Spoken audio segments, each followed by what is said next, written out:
Excellent. So, welcome everybody to this workshop, How to Write a Public Comment. We're going to do a quick go around of introductions. And so I'll start. I'm Phoebe Gooding, she, her are my pronouns. I work with Toxic Free North Carolina.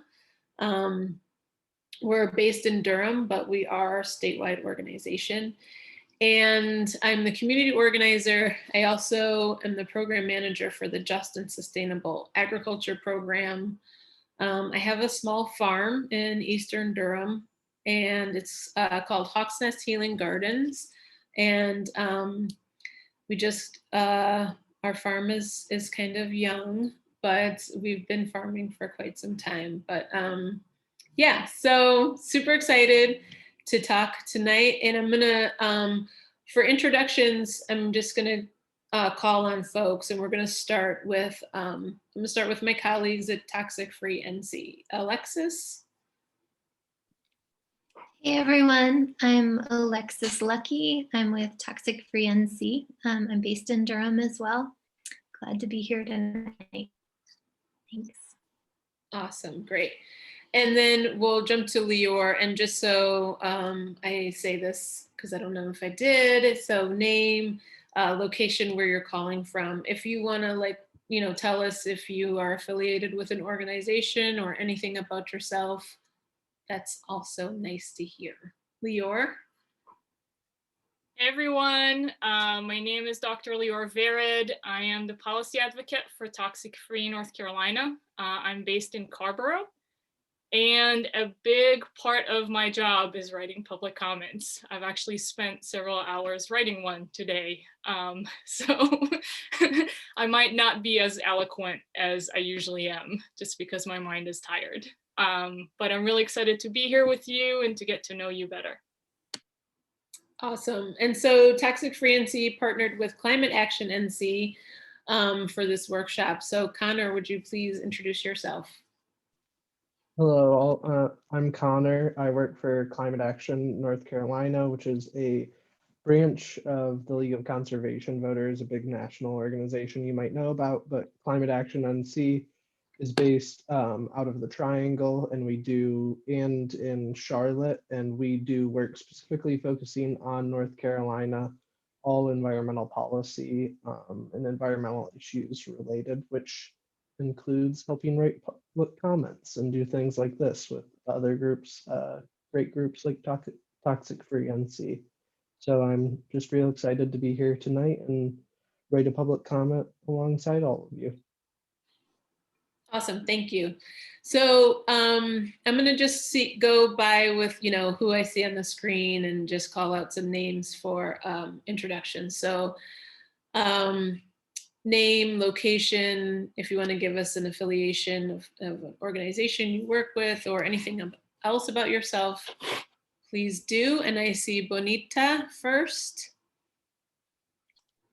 Good evening, everyone. I'm Bonita Green here in Durham, and I am the president of the Merritt-Moore Community Association. Thank you. Welcome, thank you. W. Marvin. Hello, everyone. I live in Nash County, North Carolina, which is about 65 miles east of Durham.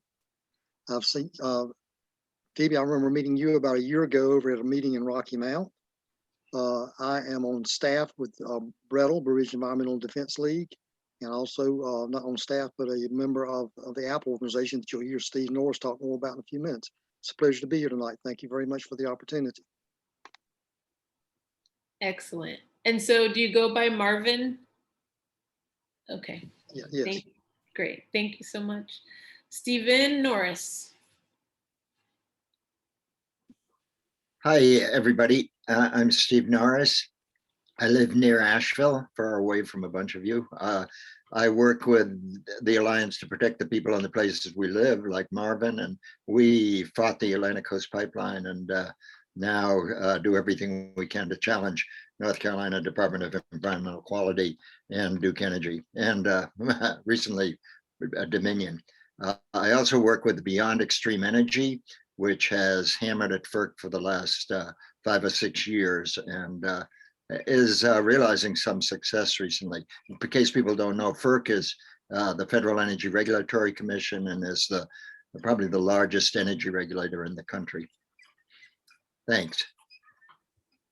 Thank you. John? Hi everyone, my name is John. I use he, him pronouns. I'm based here in Durham. I am currently a law student, so I heard about this through I'm taking a semester to work for the Southern Environmental Law Center here in Carrboro, but I'm also involved with Sunrise Durham, though I'm not representing them or anything here tonight. And it's a pleasure to see you all. Thank you. Sarah? Hey everyone, I'm Sarah, she, her pronouns. I work for an organization called Center for Environmental Health, and I live here in Durham. And I've worked on some public comments before, but I've never been trained on doing that. So I'm just really excited for the learning piece, and just happy to be here tonight. Thanks to the hosts. Awesome. Michael? Peace, family, toxic free family. My name is Michael Banner from Winston-Salem of the Island Community. And we're a grassroots organization who is just striving to shift the needle towards sovereignty and sustainability, self-reliance. And I'm just sitting in as a student and very much appreciate the invitation and looking forward to hearing your presentation. Thanks so much. Deborah?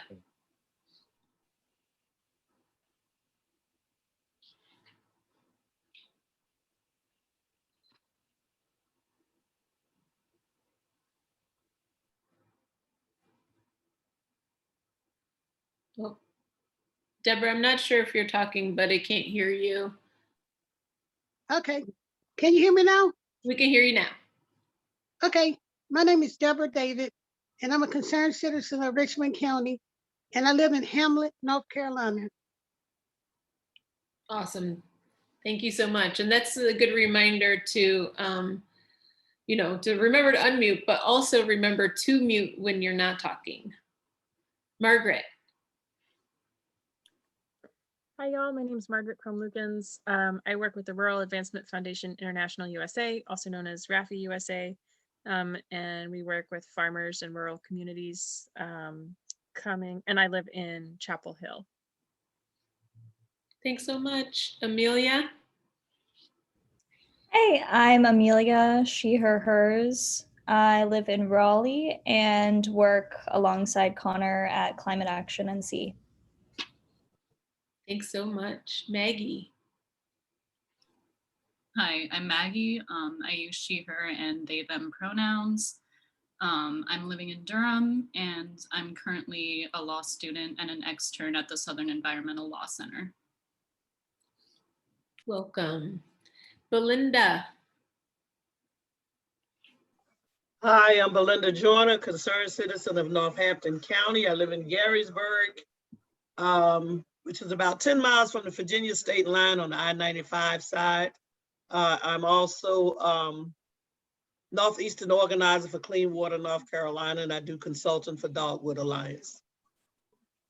Welcome. And Margot? Hi, I'm Margot. I live in Pittsburgh. My pronouns are she, her, and I'm the founder and leader of a group called Earth Uprising Chapel Hill, and we work on climate justice education in high school.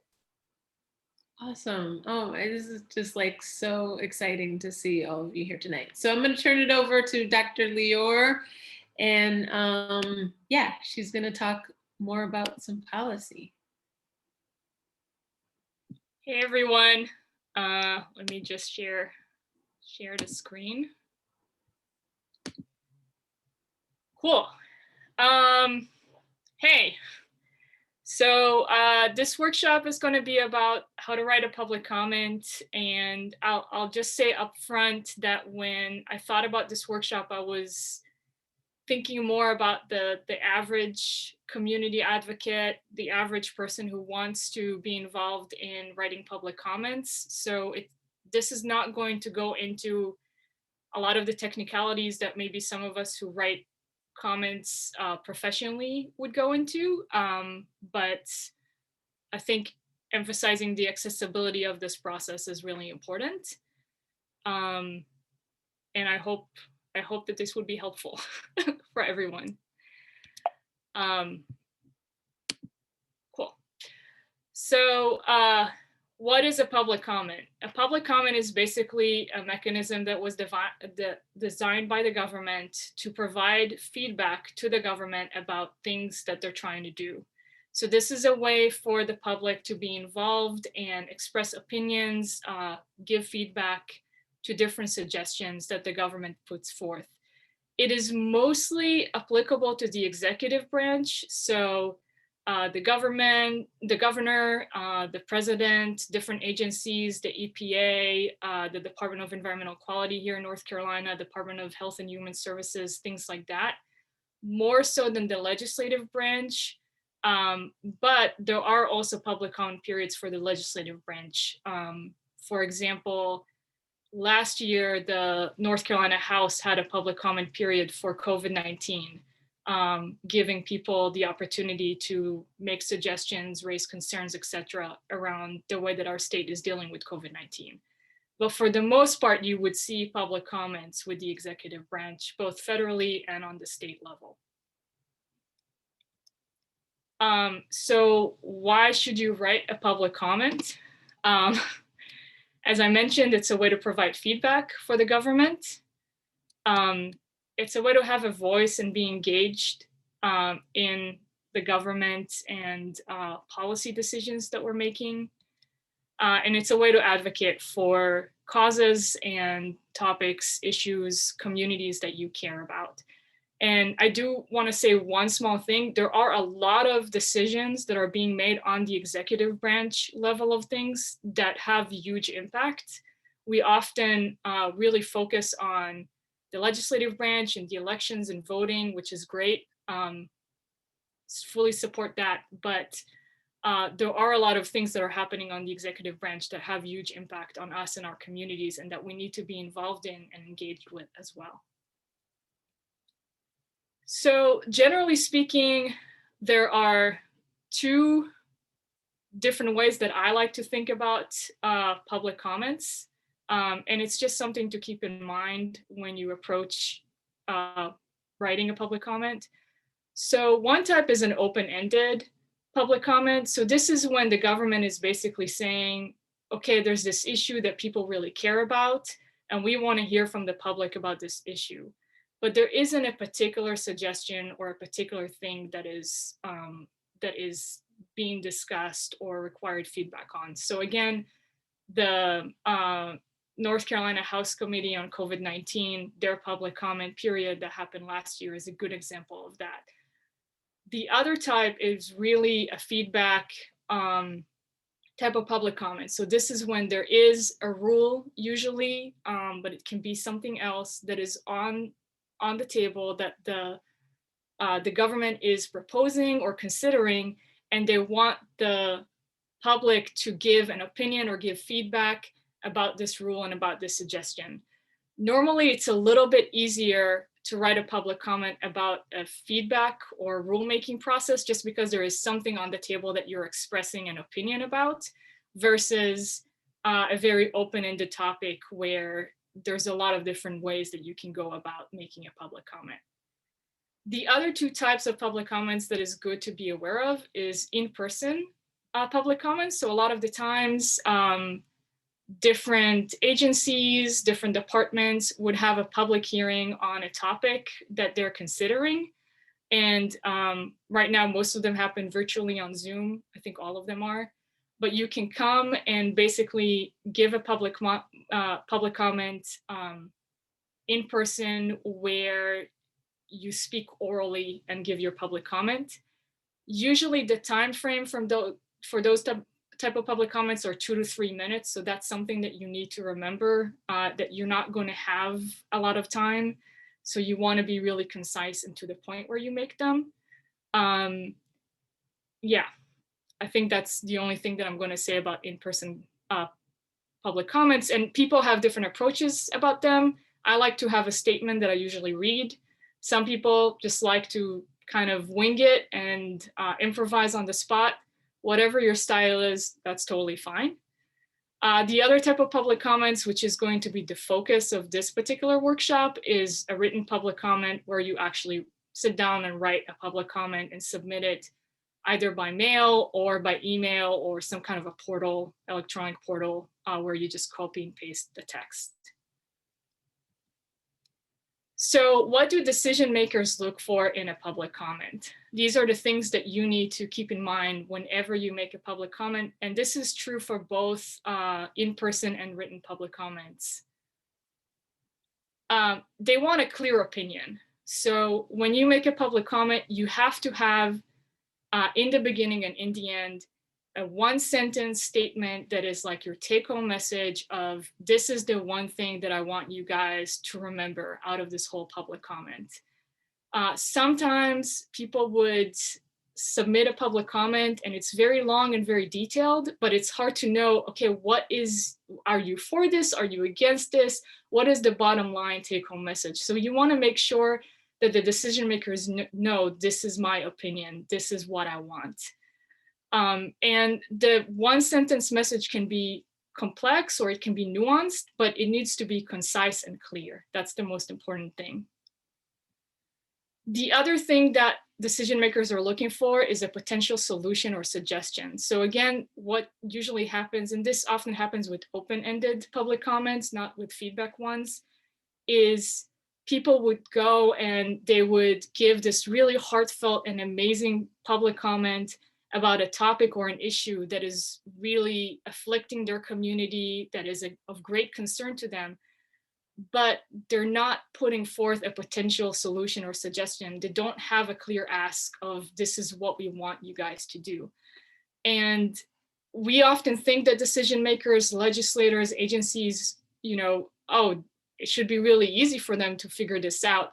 That's not actually true.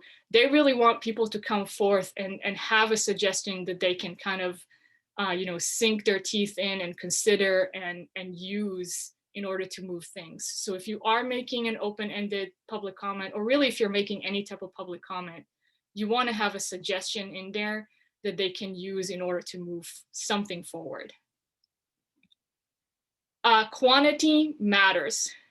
The numbers do matter. So whenever there is a public comment period, you would see that the agency or the decision makers would have a breakdown of, we have 50 comments that are in support and 100 comments that are against, just as an example. A lot of the times they would have an even more nuanced breakdown that is, well, 5% of the comments express this kind of concern and 10% of the comments express this kind of concern. So the quantity, the numbers do matter.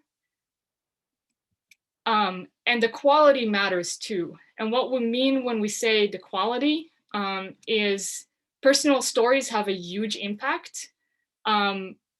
People from the public or from organizations sharing their own experiences, sharing their own story around whatever it is the topic is that they're advocating for has a huge impact. And that's something that I can say as someone who writes a lot of public comments. Toxic Free North Carolina can't do that. I can't sit down and write a personal story as an organization. But as an advocate, as someone in the community, that is something that you can bring to the table that is really, really powerful and really significant.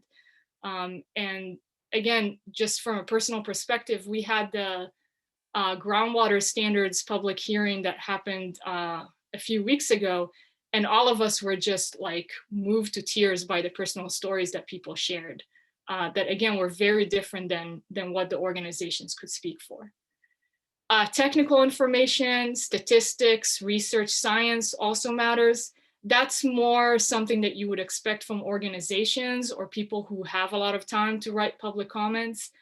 But if you are an advocate for an organization, having the statistics, having the science, having the research in there does help. And before I go to the next slide, I do want to say that, again, quantity matters. So if you don't have time to write a whole public comment and all you have time to do is write one sentence that's I'm for this, or I'm against this, or you should think about this, or here's my suggestion, that still matters. So that's better than not doing anything. So I don't want you guys to take everything that we're discussing today as if I can't do this, I shouldn't do a public comment, period. That's not the case. These are just best practices to increase the impact that you can have. But if you don't have the time, you don't have the capacity for whatever reason, even writing a 1-sentence public comment, and we see that a lot, still makes a difference.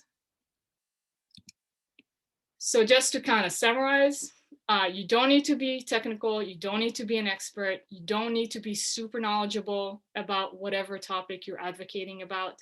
What you do need to do is care and be passionate and excited about the topic that you're advocating for, and be yourself. Each person, I truly believe, that has something that unique that you can bring to your public comment that no one else could bring, and that can have a big impact. So in the workshop, we're going to use 2 different examples. These are suggestions for things that you can get involved in or engaged if you want to write a public comment, because we are going to practice writing. If you have another thing that you want to write a public comment about, go ahead and do that. So these are just suggestions, it's not. One of them is the Andrea Harris Task Force. So this is a task force that was established by the governor, sorry.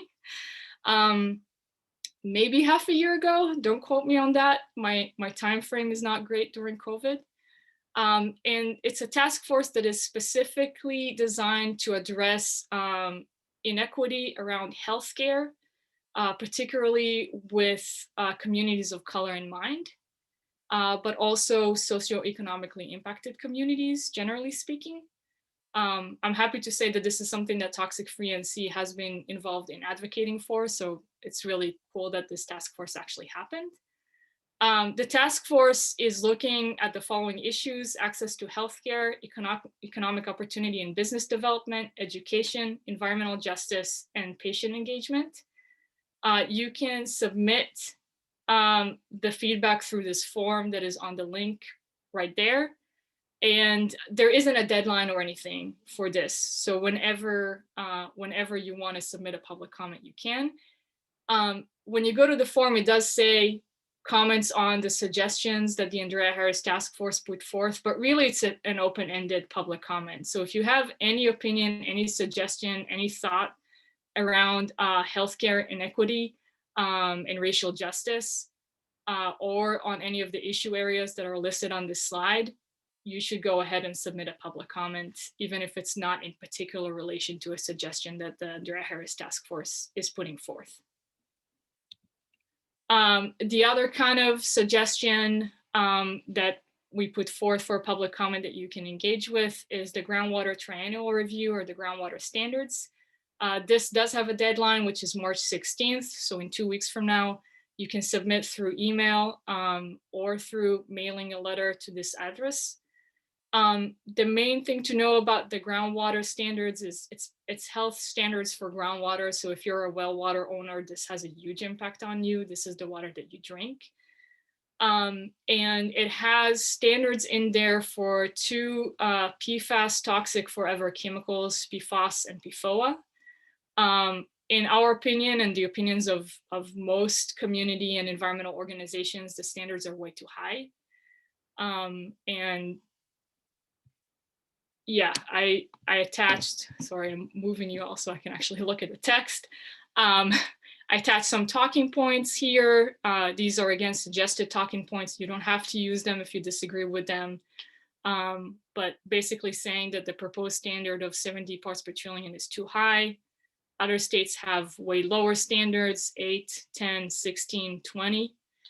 And that you want the standards to be at the lowest possible level, and in no case no higher than 20 parts per trillion for both PFAS and PFOA.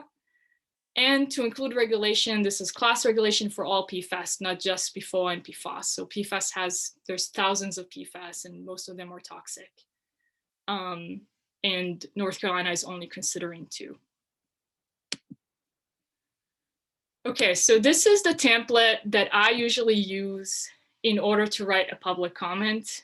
And it's kind of vague and open-ended on purpose, so you guys can really put in the content and the passion and the stories that you have to offer. So usually it's good practice to start with a thank you, thank the agency, committee, or legislator, whoever it is you're writing for. And I think we're going to share all these slides afterwards, just so you know. Then you want to introduce yourself or your organization. You want to have a take-home message. So this is that one sentence of, this is the reason that I'm writing for. This is what I'm advocating for. This is the thing that I want you guys to do. And it needs to be one sentence. Then you want to advocate. So summarize the issue as you see it, offer your perspective, make it personal. And then it's sort of repeating itself in a reverse order. You ask, so this is sort of similar to the take-home message where you ask for what you actually want, and explain how that benefits you or your community. And then you thank the agency, committee, legislator again to end the public comment. So just to go over each one of those stages in a little bit more detail. Thank is basically just that. Thank you for the opportunity to provide a public comment. It can be just that one sentence. Thank you for protecting the health of North Carolinians by considering this important issue. Thank you for working for, equity and improving our educational system. Whatever it is, just one sentence, super simple. Doesn't have to be complicated.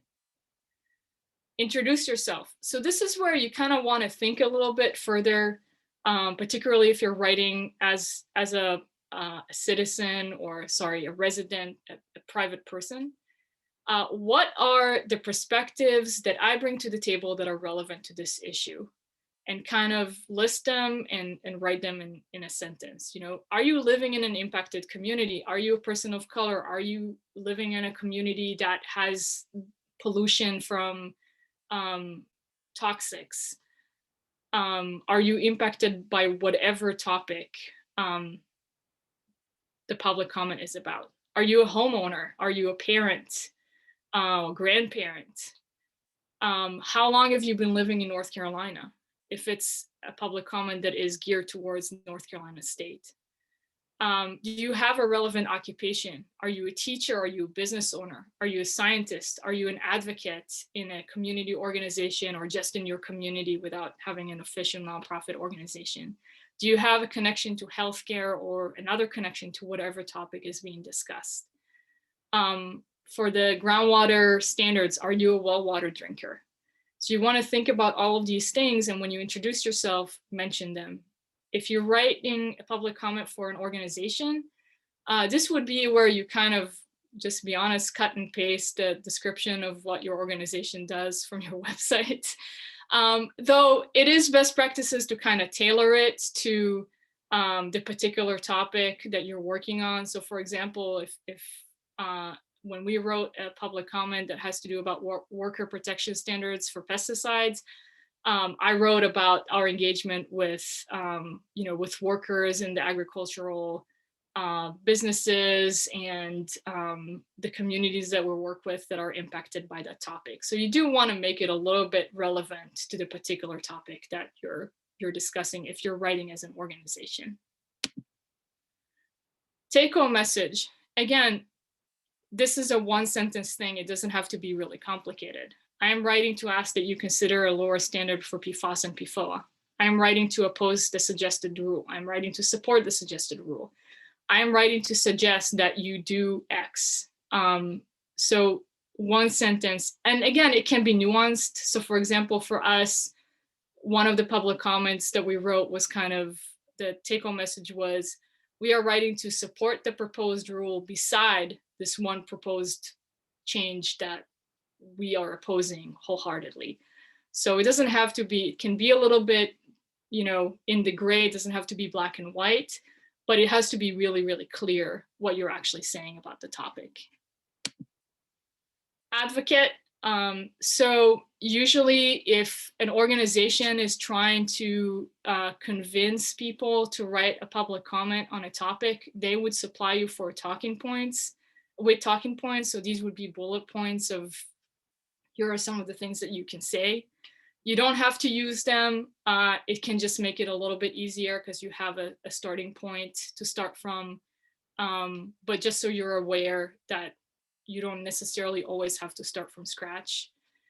The advocate portion of the public comment is your time to shine. So this is where you really bring that special thing that only you have, that only you can offer in a public comment. Share anything that's unique to you. Share your passion. Why are you excited about this? Why do you care? Tell stories. Stories are super impactful. I can say that, again, when we worked on the worker protection, not me personally, but other people worked on the worker protection standards several years ago. And the one thing that made the EPA write a whole new set of worker protection standards were personal stories from workers that shared the impact that they had on them. So personal stories are really powerful. Talk about your family, talk about your community, talk about yourself. If you're, again, writing for an organization and you have the ability to write a technical comment, talk about the science, talk about the research, add some statistic in there, great. But if you're, just a regular person and you don't have access to that information, you don't need it. The stories are really, really impactful. And as I mentioned, that's not something that most organizations can do. Make the ask. Again, this is a one sentence thing. I am asking that you set the standard for both PFAS and PFOA at 20 parts per trillion or less combined. I am asking that you extend Medicare. It's just that one sentence that is, here's what I actually want you guys to do. And then thank again can be a copy paste from what you've written before with a little bit of tweaks. Thank you for the opportunity to provide a public comment. Thank you for protecting the health of North Carolinians. That's pretty much it. It's really doesn't have to be complicated. And as I mentioned before, these are best practices, but rules are meant to be broken. So if you don't want to sit and write a whole public comment and you just, you're kind of like you have 5 minutes and that's it, go and write a one sentence comment. That's better than not doing anything. For real, those actually really count. These best practices are really just to increase your impact, but anything that you do will have some kind of impact. So doing something is better than not doing anything. Don't let these best practices kind of paralyze you or make you overthink things. That's basically the end of my presentation. I hope that this was helpful for people, and I'm happy to answer any questions that people have about this. Can we go into, can you stop screen sharing, please? Yes. Yeah, so we can have a few minutes for any questions that folks have. Question from Steve? Yes, thank you. Thank you, Lior, for that presentation. I appreciate it very much. I've made public comments many times at regulatory agencies, both in Washington and in North Carolina, that simply have made up their minds, especially around permitting issues. And we know that they are pretty much convinced that they're going to give a permit where there's widespread public opposition to it. And I always try to think about that. Sometimes I've actually tried to shame the regulators, or challenge them to do the right thing, and done it very personally, not so much about the issue itself so much, but about their responsibilities to the people who live in the areas that they're supposedly regulating, and or pointing out their connections to industry, people and corporations, like in North Carolina, Duke Energy or Dominion or others, to whom like DEQ or others may have sold out. So what's your thoughts on that? Because I think that that's a different kind of challenge. It's a challenge where you're not likely to be heard, but you're there because it's important that a statement be made, even if you know it's very unlikely they're going to hear you. So, and sometimes, you know, I've been in public comment periods where 100% of the people have been opposed to something, and you know they go and approve it anyway. So, how do you think about that? Do you have thoughts on that? I can just validate what you said. I don't know if I have great ideas about particularly that. It is true that sometimes the agency has already made up their mind on what they're going to do, and they are going through the public comment process just as a formality because it's something that is required by law. I don't want to get too partisan here, but I would say that we've seen some of that from the EPA in the last few years.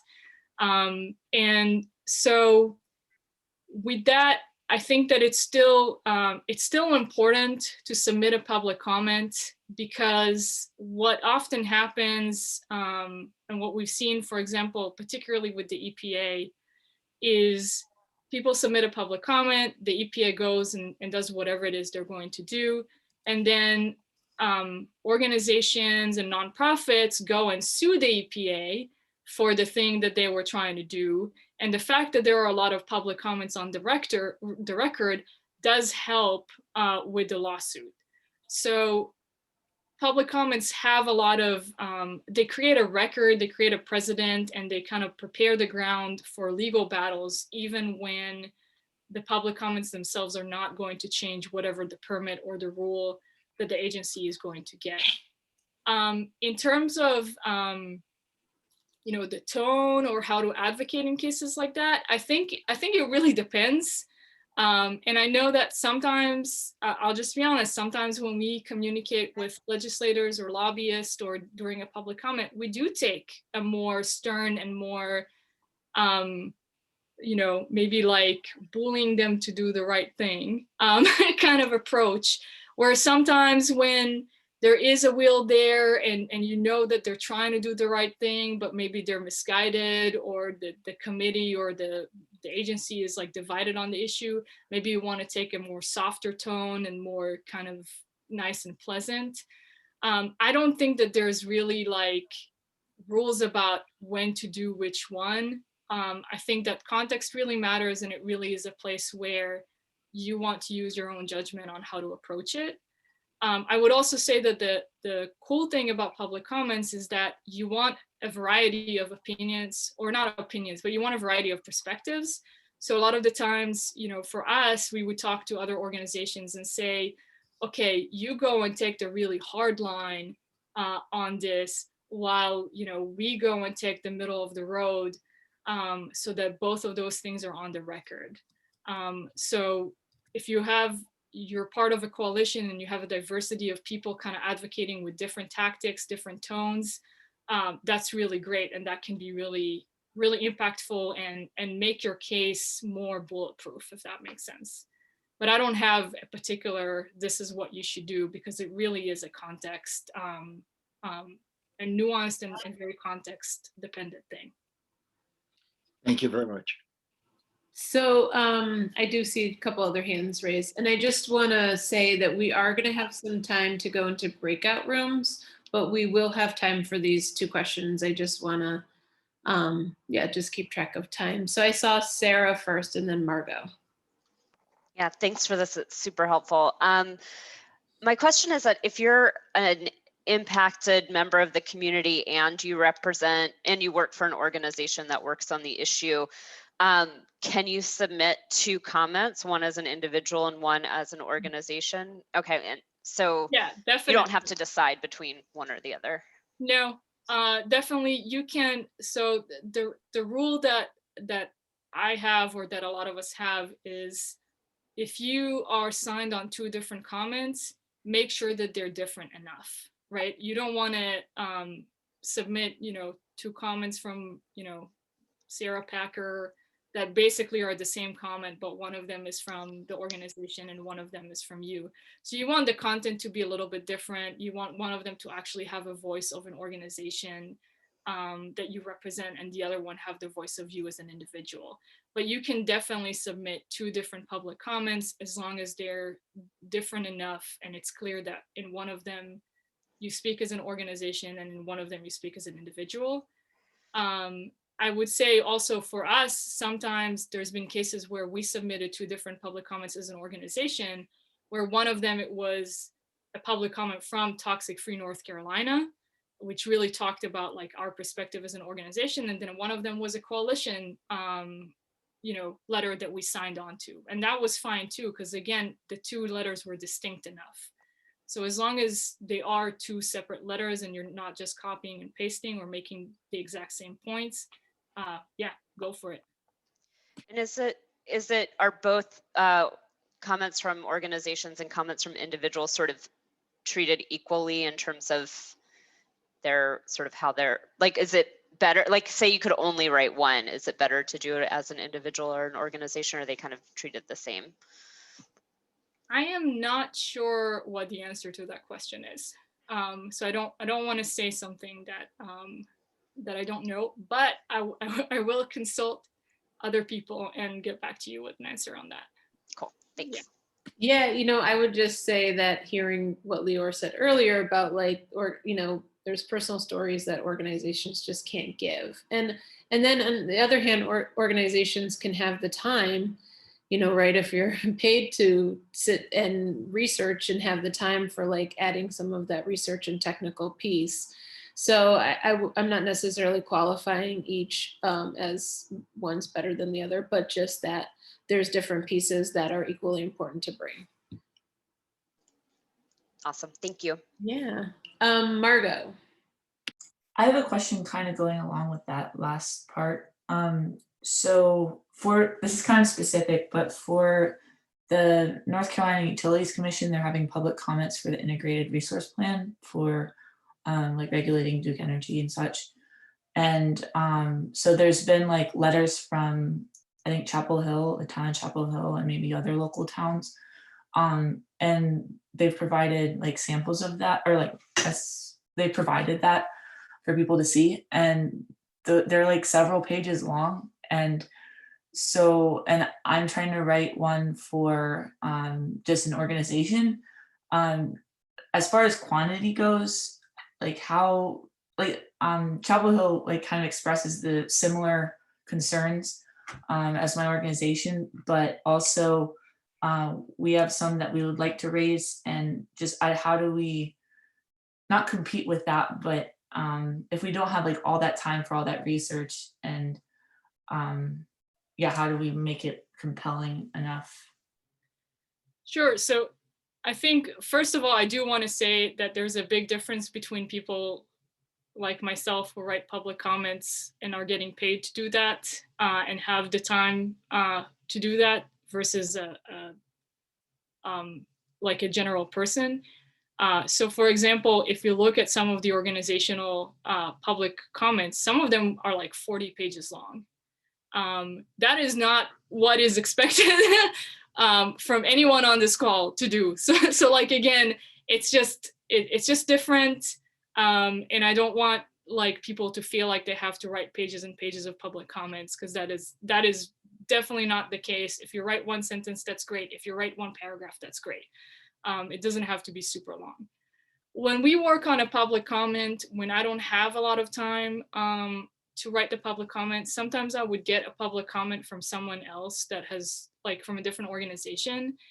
And you can definitely use some of the research or some of the statistic in there in your own public comment. So it's not necessarily ignore and pretend like you've never had that information.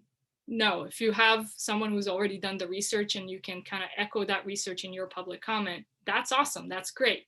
The only thing is, don't copy and paste. Make sure that you use the information in a different way, that it's its own letter, that you're not just kind of writing the same letter with your own name on it, but that it's distinct enough. That's the only thing. So if you're writing a public comment on something and you already have a public comment that someone else shared with you, yeah, like definitely use some of that research or some of that data if it supports the points that you're trying to make.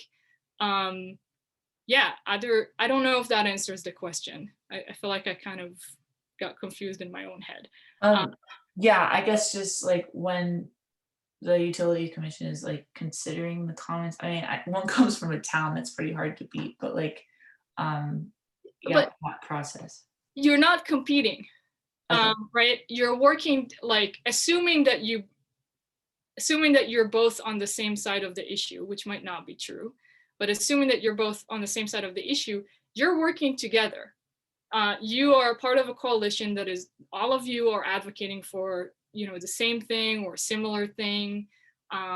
So you shouldn't think about it as like, how do I compete with this public comment, or how do I like meet the same standard? You should think about it as, what do I have to offer? What does my organization has to offer that we can speak about that would strengthen, you know, the advocacy for that issue? And as I mentioned before, you know, right now we're working on a public comment on the groundwater standard as a part of a coalition with, I don't know, like 7 different organizations, and each organization is saying, we're all saying the same thing, we're all advocating for the same bottom line, but we're doing it in very different ways, and each one of us can offer something very different, and we're all working together for the same end goal. So it's not a competition, it really is, I think the most important thing with public comments is to really think about, like, what can I offer as an organization or as an individual that no one else can offer? What's my unique perspective here? Yeah. So I hope that answers the question.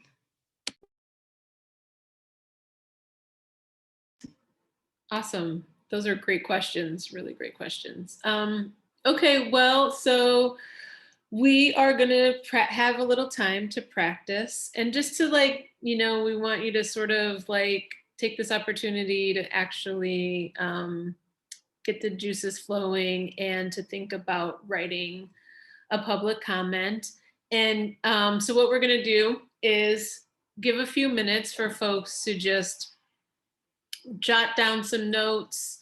In a minute, we'll bring up the notes on either the Andrea Harris Task Force or on the groundwater standards, and think about, you know, writing for one of those.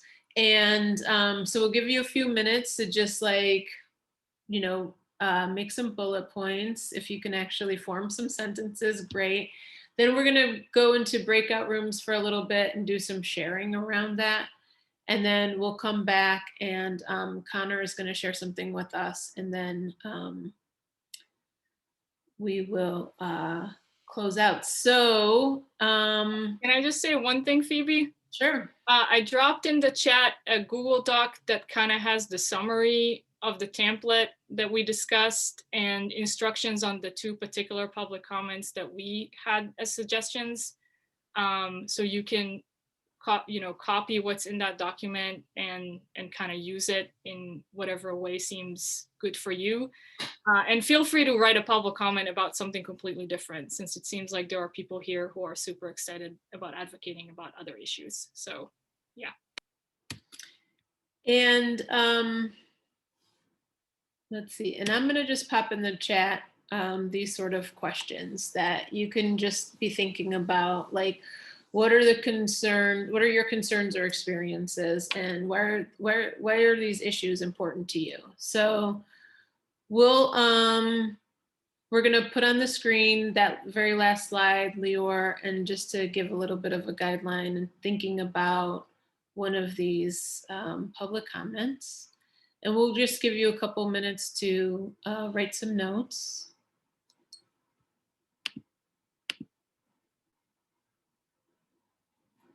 And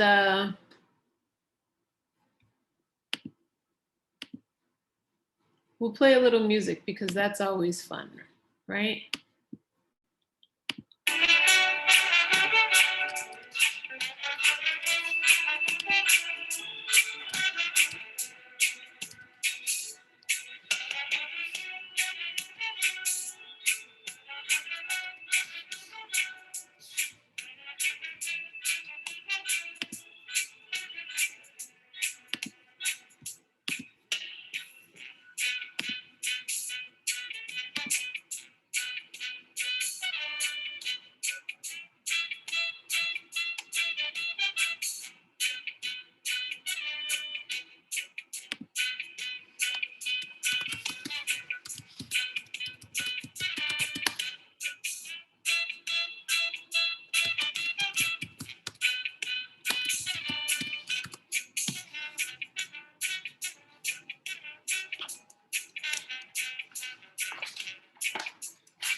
Okay. So we could maybe stop the screen share. I don't, just to give you, a minute or so to sort of be jotting down some notes, and we're going to go into breakout rooms to share. And actually, let me just put it in the chat before we go into the rooms, just what to share. So when we go into these breakout rooms, we'll each have 2 minutes to share. And so please include, when you're doing your share, please include which comment you've chosen to write about, what your concerns or experiences are, why this issue is important to you, and just any questions or anything else that's coming up that you want to share. And I'll just make sure to put this in the chat right now so that everyone can see it.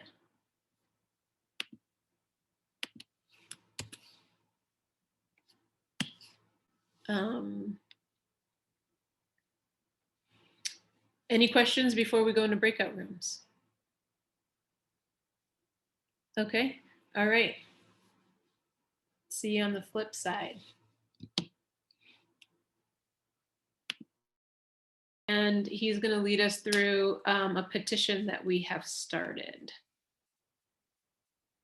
Yes, just a second. I am going to try and share something, screen share something with you all.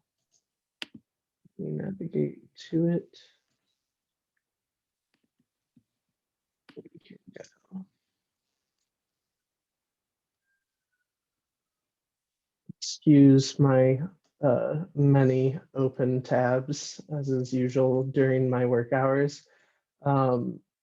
So we've talked about 2 different public comments tonight, and others that you could be writing for just generally through this training. One that both Toxic Free and Climate Action NC are pushing for people to write on a lot is the public comment on PFAS to the NCDQ's groundwater triennial review.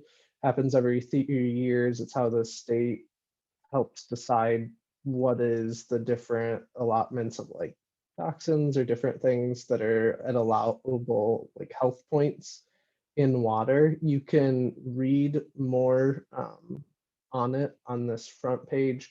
It's what I dropped in the chat before we broke apart for breakout rooms.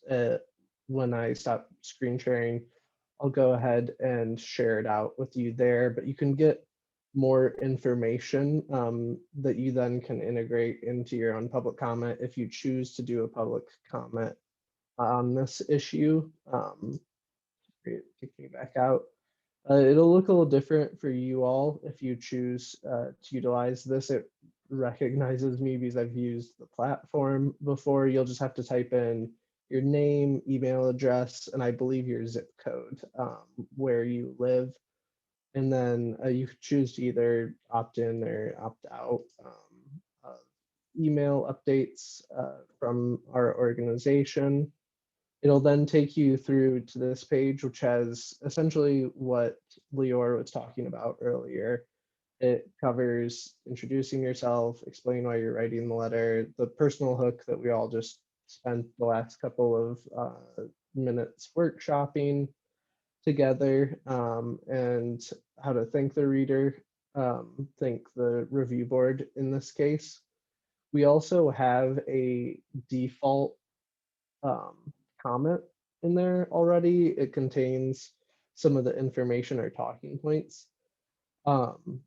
Like Lior was saying, if you aren't able to devote a whole lot of time, worry about other things, you can just integrate your short comment into this longer piece that we've already provided, or you can delete some of this if you like and reintegrate it in your own way into your own story and submit it through this. Essentially, this is just an easier way of submitting your public comments, because in this case, there isn't a public interface like there might be at the EPA. It's just an email, and so this provides all of the information for it next to you. And it also allows us to be able to give you other future opportunities if different public comments come up along similar issues. This will help us prompt you with those, contact you if you might be interested in those and whatnot. And that is really about it. Oh, I guess there is one more thing. I won't be able to show it right now because I'm not going to submit it right now. Once you click through send letter, there'll be a page where there's the opportunity to share this letter essentially as well, not your own personal writing, but the opportunity to write. And you'll be able to share it through Facebook, Twitter, or I think just general links as well. And we highly encourage you to do so. Like Leora also said earlier, quantity does mean a lot in these decisions. So if, say, there are, I think, about like 15 or 20 of us on this call tonight, and we share it, if we have different social media or just texting people with the link, each 2 people, and they each send it to 2 people. I'm not going to do the whole big Ponzi scheme. I can't do that math off the top of my head right now. But you can get to a lot of people pretty quickly. And so if you're able to fill it out, that's great. And if not, you can always just share it with others and they might be able to as well. And all of these letters do make a difference. And so I just wanted to cover that and show you a pretty easy way to submit your letter, which I will now drop in the chat just a second, along with, so that interface has several other petitions that Climate Action is working on currently, writing to different legislators, and our Facebook as well, where we feature a lot of these things, different events we're doing, different direct action stuff. So just different ways to stay in contact with Climate Action NC and obviously Toxic Free NC as well. That is all I have, Phoebe. But thank you all for coming tonight. Just getting a chance to say that before we wrap up. It was great to talk with many of you throughout the night. Thanks so much. Yeah, so just wanted to say thank you all for joining. I know there's so much we could be talking about for public comments. We're here for, for more questions. We will definitely be following up with this petition that we've started and a link to the Andrea Harris Task Force comment form. So if you want to make a comment there.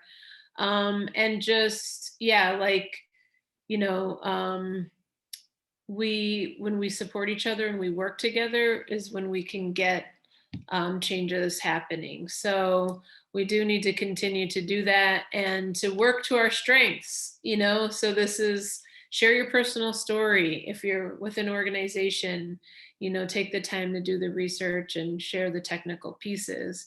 And it's all important that we do this work together. So feel free to follow up with any of us, with Connor, with me, or with Leor, with any other questions, any ideas you have, and anything that you're working on and that you want us to, be aware of.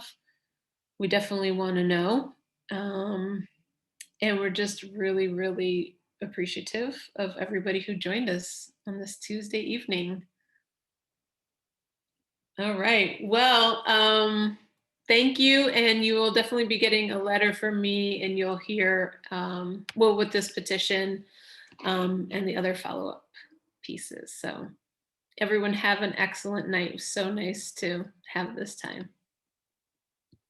Good night. Thank you. Thanks, Thank you. everyone. Thank you. Night.